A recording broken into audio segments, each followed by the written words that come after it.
안녕하세요. 한류의 신과 해외 반응을 소개하는 한류클래스TV입니다. 오늘은 14억 중국인들을 자괴감에 빠뜨리며 절대 중국에서는 만들지 못하는 영화라 극찬하는 K영화와 이 영화를 몰래 본 중국 반응까지 살펴보겠습니다. 이 영화는 미국의 뉴욕타임즈와 워싱턴포스트도 한국 사회의 정의를 보여줬다고 극찬한 영화입니다. 만약에 이번에 12.3 내란 사태가 성공했다면 바로 이런 장면들이 비일비재했을 것입니다. 이 영화는 365일 매일매일 계엄 상황이라 말하는 중국 시청자들도 많이 공감을 합니다. 중국은 공산당이 건국한 공화국으로 사회주의 이념을 따르는 국가입니다. 때문에 영화 드라마 속 공산당과 사회주의 이념에 반하는 정치적 의도가 들어간 경우 검열을 통과하기란 쉽지 않습니다. 그 예가 바로 2013년 개봉한 양우석 감독의 변호인입니다. 변호인은 고 노무현 전 대통령과 불임 사건을 모티브로 한 영화로 개봉 당시 1137만 관객을 돌파하며 국내 흥행에 성공했습니다. 대학생 진우가 의도치 않게 공안에 붙잡혀가 고문을 당하게 되고 국가 권력의 부조리함에 맞서 진우를 변호하게 되는 변호사 우석의 이야기입니다. 변호인에서 공권력은 부당하게 그려지며 소시민은 권력에 저항하려 하지만 수단과 방법을 가리지 않는 무자비한 처사에 희생당합니다. 이러한 스토리는 사회주의 체제하에 수용될 수 없기에 변호인은 한한령 규제가 들어가기 전 개봉했음에도 불구하고 중국 개봉에 실패했습니다. 그러나 중국 동영상 스트리밍 사이트에서 암암리에 조회수가 1000만 건을 넘어서는 등 좋은 평가를 받으며 중국인들에게 인기를 끌었습니다. 중국 대표 영화 드라마 평가 사이트 더우반에서는 정치적인 이유로 영화 1987가 택시 운전사가 삭제되었지만 이 영화는 상영 금지가 되었는데도 아직도 이 사이트에 평가가 올라오고 있습니다. 이 영화는 현재 9.2점의 높은 평점과 상영도 안 한 영화가 리뷰만 62만 개가 남겨져 있습니다. 중국 전체 역대 영화 순위 60위에 올라 있습니다. 그만큼 중국인들이 이 영화에 엄청난 관심을 보이고 있다는 방증입니다. 만약 중국 공안이 이 영화의 리뷰를 읽어본다면 오늘이라도 당장 이 영화 리뷰 게시판 또한 삭제될 것으로 보입니다. 다음은 변호인을 시청한 중국 반응입니다. 중요한 건 이 영화를 잘 찍었는지 여부를 떠나서 한국 사람은 이런 영화를 찍고 관객이 보고 검열에서 저지되거나 금지하는 것 같은 그 어떠한 보이지 않는 손이 없다는 건 이것이 바로 민주주의라는 것이야. 한국 영화는 20년간 무섭게 발전했는데 이는 한국 영화인의 용기와 의기 없이는 생각하기 힘들어. 중국 영화인은 용기 있게 더 큰 화폭에 지금 시대를 이야기해야만 한다. 중국은 평생 이런 영화를 찍지 못할 거야. 영원히 이런 영화를 찍지 못할 것도 두렵고 찍더라도 검열에 통과되지 못할 거야.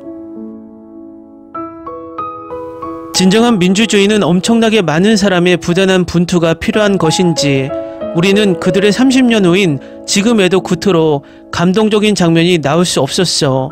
우리와 민주주의는 얼마나 떨어져 있는 걸까? 보이지 않는 건 아닌지. 우리도 나왔지만 곧 사라져 버렸지. 15년 전에 나왔었지. 어디에 내놔도 손색이 없는 영화야. 마지막 감동적인 장면은 정말 가슴을 울리네. 좋은 에너지로 충만한 정말 좋은 영화야. 전국 모든 학생들이 단체로 관람해서 배우게 하길 강력하게 건의한다. 법치 민주사회를 건설하고 더 강한 중국을 만들기 위해선 모든 사람이 참여하고 노력해야 해. 힘내라 중국. 우리와 한국의 거리는 30년에 그치지 않는구나. 우린 심지어 아직 한국의 80년대야. 피지배자로서 매우 비통하고 슬프네. 좋은 영화야. 이런 것은 경험으로 나온다는 것이구나. 한국도 오늘날에 오기까지 쉽지 않았구나. 만약 극장에서 이 영화를 봤다면 일어나서 기립박수를 쳤을 거야. 단지 살아있는 동안 중국 극장에서 이런 영화를 볼 기회가 있을지는 모르겠지만 우리가 자기 비하하다 마침내 거만해지는 심리 상태에서 자기를 과대평가하고 주변국을 폄하할 때 우리가 모든 어두운 것과 제약을 당연한 것으로 볼 때 우리는 이런 행위를 통해 공범이 되는 거야. 우리가 눈을 닫고 못 본 척 할 때 실은 30년 뒤처진 게 아니라 그 차이는 더더욱 커질 거야. 다 보고 난 후에 보니 전에 봤던 살인의 추억에서 흡입력 있는 연기를 한 사람이구나. 정말 국보급 아저씨 맞는 듯. 연기도 잘하고 표정 연기도 아주 적절하고 게다가 이번 영화에서 그 진술을 토해냈어. 한국은 이런 정부와 사회를 폭로하는 영화를 찍는구나. 우리나라는 매일 신문에 좋은 것만 보도하고 나쁜 건 보도도 안 하는데. 매우 우수한 작품이야. 비록 현실은 잔혹하지만 어느 곳에나 양심과 희망은 있어. 보고 나니 느끼는 점이 대단해. 폭력은 마음을 아프게 하지만 한 사람 한 사람이 모두 조금의 정의감을 가진다면 국가는 비로소 민주적이 되는 것 같아. 한국이 이런 영화를 만드는 걸 보니 그 나라가 아직 진보하고 있다는 것을 말해주는 거야. 국가의 모든 권리는 국민에 있고 국가란 국민이다. 갑자기 뜨거운 피가 솟구치네.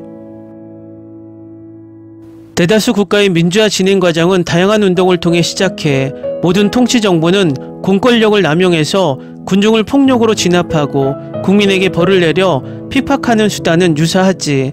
하지만 한국인은 역사와 잘못을 직시해서 이런 감동적인 영화를 만들었어.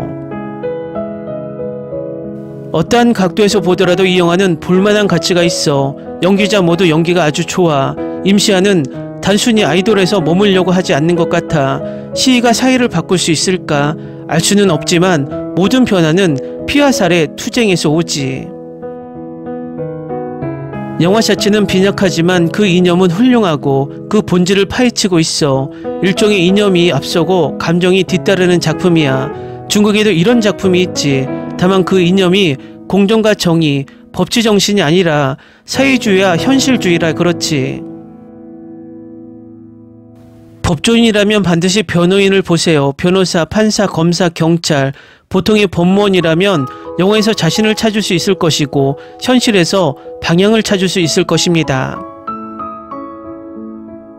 법조인이 아니라도 변호사를 보세요. 아버지, 어머니, 남편, 아내, 자식이라면 당신 곁에 있는 송우석 같은 변호사를 이해하고 지지해주고 잘 대해주세요.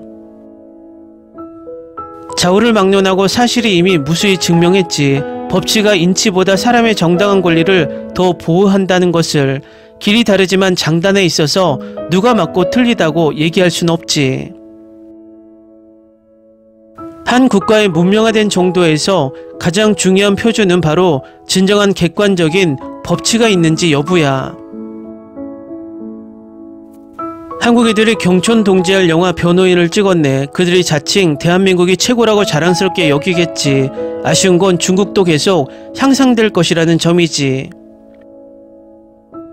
좋은 영화네요. 남주인공의 원형은 이미 작고한 전 한국 대통령이고 당시 한국 정치 현상과 한국 민족의 인권을 지키기 위해 노력했어요. 중국이 이런 실제 사건을 각색한 정치 관련 영화를 찍을 수 있을까요? 전 불가능하다고 생각해요. 왜냐하면 중국 광전총국은 이런 민감한 주제는 검열을 통과할 수 없고 중국의 좋은 영화는 이렇게 압살이 되겠죠. 상업영화는 아니지만 확실히 위대한 영화야. 위대한 까닭은 정의롭고 또한 정의로운 사람을 따르고 보호하기 때문이야. 한국 영화는. 그렇지만 중국 영화는. 어째서 중국에서 이런 영화가 없지. 우리 중국이 한국에 근본적으로 미치지 못하는 게 민주주의인 것 같아. 공권력을 가진 부패한 관료의 압박, 백성에 대한 착취. 우리는 왜 평등의 권리를 쟁취하지 못하는 거지? 내가 생각할 때 언젠가 중국도 이렇게 정치인에 대해 마음대로 평론하는 영화가 상영된다면 그때 민주화되었다고 말할 수 있을 거야. 언제가 돼야 우리나라는 역사를 직시하고 이런 위대한 작품을 만들 수 있을까? 한국의 오늘은 정의로운 사람들과 그들의 뒤에서 정의감 있는 사람들과 진정으로 애국하는 사람들의 큰 지지가 있었기에 오늘이 있었던 거야. 이 영화의 좋은 점은 많은 사건을 표현해내는데 한계가 없다는 것이야. 이런 체제가 존재하는 것이 소름 끼치게 하는 것이야. 민주란 무엇이고 자유란 무엇이고 권리란 무엇인가? 국가, 무엇이 국가인데 인민이 정부를 두려워하는 게 아니라 오히려 정부가 인민을 두려워해야 해. 권리란 욕망에서 나오는 게 아니라 두려움에서 나오는 것이야. 한국인의 민족 역사를 직시하는 용기에 감탄했어. 변호인은 국가기구와 국민 간의 화해와 다툼을 잘 드러냈어. 난 도가니에 나온 이 말을 인용하고 싶어. 우리가 하는 일은 세상을 바꾸기 위한 것이 아니라 세상이 우리를 바꾸지 못하게 하기 위한 것이다. 우여곡절이 있더라도 우리도 민주의 하루를 살아봤으면. 댓글 반응 잘 보셨나요? 마지막 댓글이 가장 인상에 남습니다. 우리도 민주의 하루를 살아봤으면. 오늘은 중국인들이 훔쳐본다고 욕하고 싶지 않습니다. 12월 3일 윤석열이 쿠데타에 성공했다면 바로 중국인들이 하는 멘트를 우리가 하고 있었을 겁니다. 그러면 안 되지만 이런 한국 영화는 중국인들이 많이 봐서 깨달음을 더 얻기를 바랍니다. 요즘 한국 정치 사회를 보면 우리도 어깨를 펴지 못하지만 그래도 이런 영화를 만들 수 있고 즐길 수 있는 현재를 중국인 댓글을 보며 느끼게 됩니다. 앞으로도 이런 좋은 영화가 자유롭게 많이 제작되길 바랍니다. 한류 클래스TV는 한류 외신과 해외 반응을 꾸준히 쫓아가 보겠습니다. 재밌게 잘 보셨나요? 여러분의 구독, 좋아요, 댓글, 알림 설정은 컨텐츠 제작에 큰 힘이 됩니다. 그리고 항상 하시는 일마다 대박 나시고 행복하시길 바랍니다.